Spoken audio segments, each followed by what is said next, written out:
Muito obrigado, Sr. Presidente.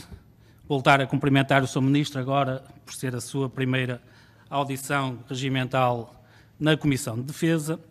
Gostei de ouvir falar dos pilares que tem para os próximos 12 meses, nomeadamente a saúde militar, que é um tema que também iremos tratar.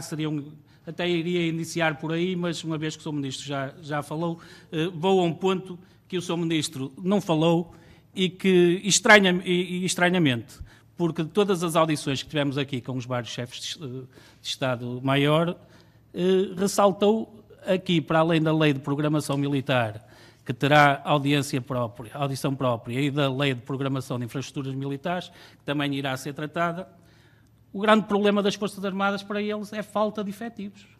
E eu não ouvi aqui uma palavra do Sr. Ministro para esse problema que é transversal a todos os ramos e que está na base das grandes dificuldades que neste momento as nossas Forças Armadas sentem.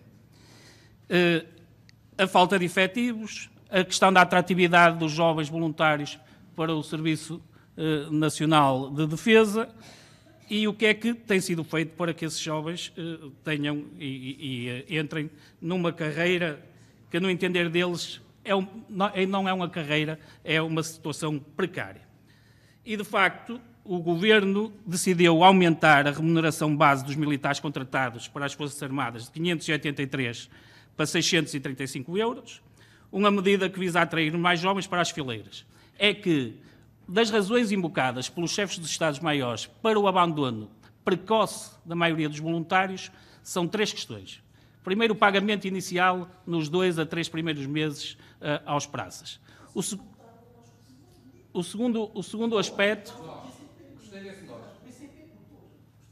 O segundo aspecto é as degradadas instalações. Eu recordo uma visita que fizemos no âmbito da Comissão de Defesa aos Açores e quando visitámos o quartel dos Arrifes em Ponta Delgada, eu interrogava-me, esse e muitos outros, como é que um jovem, hoje com uma série de condições higieno-sanitárias de grande qualidade, e felizmente em Portugal, se decide a vir para as Forças Armadas com instalações desta natureza.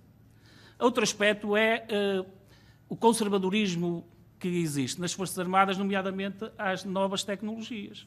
É que outra das razões apontadas para que os jovens não adiram é, por exemplo, o uso reduzido do tempo de telemóvel e que não parece, mas os jovens hoje, isso faz parte do seu dia-a-dia e as Forças Armadas não têm isso em conta. Portanto, gostava de saber se este aumento da remuneração base, que é um dos problemas apontados, já se está a verificar um aumento de jovens para o serviço militar. Também, em setembro de 2018, o Conselho de Ministros aprovou o aumento de 6 anos para 18 anos da duração máxima do vínculo contratual às Forças Armadas, alargando-as a áreas que obriguem um maior grau de formação e treino. Já tem algum sinal que esse alargamento é, de facto, um fator de atratividade, uma vez que a maioria dos jovens que faziam apenas os 6 anos se viam depois confrontados com situação de desemprego quando ingressavam na atividade civil? O que pensa o Sr. Ministro de cada vez maior atribuição de missões de apoio à população civil, num momento em que as Forças Armadas se veem em braços com falta de efetivos? É que muitos jovens vão pensar que vão exercer atividade militar quando por elas estão a exercer funções de bombeiros.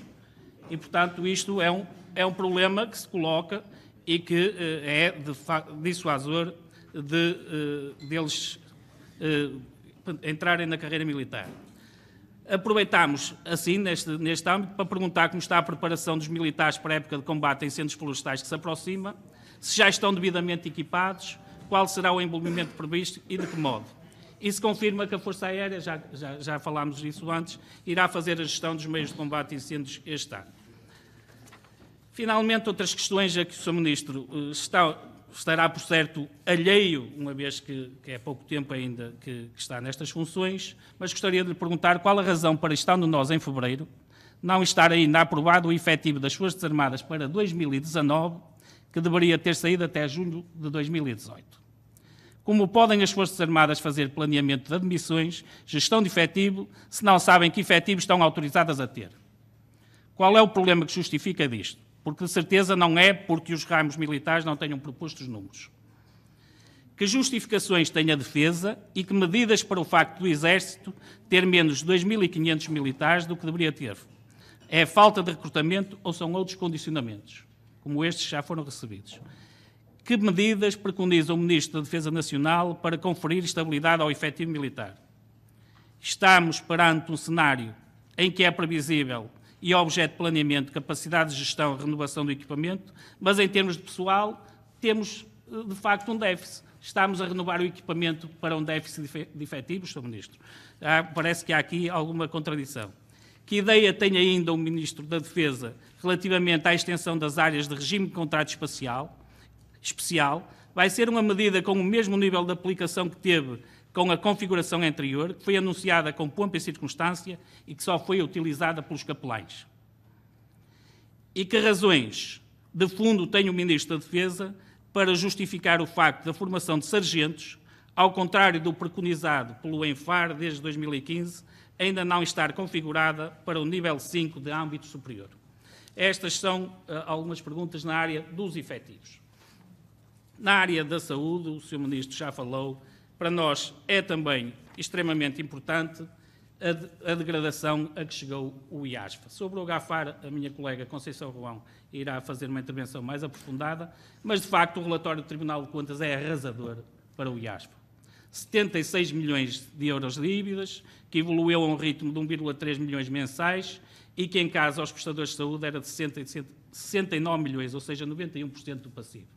Este é um problema gravíssimo que, aliado à nova situação dos hospitais privados estarem também a colocar entraves ao Serviço Militar de Saúde, vai, de facto, criar um problema quase insolúvel. O que é que o Sr. Ministro tem a dizer e que soluções apresenta se, de facto, os privados avançarem de forma firme com esta impossibilidade dos militares poderem usufruir desses serviços?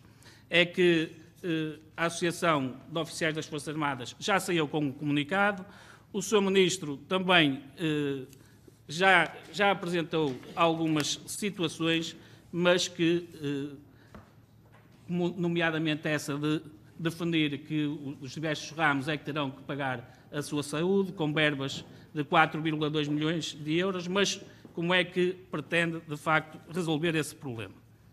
Outro aspecto que o Sr. Ministro já falou e que nós também queremos destacar, e aqui na figura do Sr. Ministro, parabenizar a atuação das nossas forças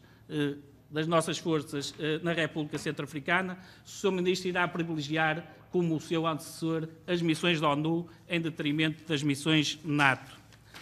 E, finalmente, sobre os antigos combatentes e deficientes das Forças Armadas, que felizmente viram a Lei de Sangue aprovada aqui no plenário da Assembleia da República.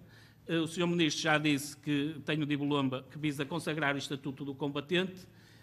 O que é que esse diploma irá constar? E existe ainda na Comissão de Defesa um grupo de trabalho para os deficientes das Forças Armadas. Estará o Governo disponível para trabalhar com este grupo? Sobre o cluster aeronaval, irei fazer uma pergunta depois na segunda. Obrigado, Sr. Deputado.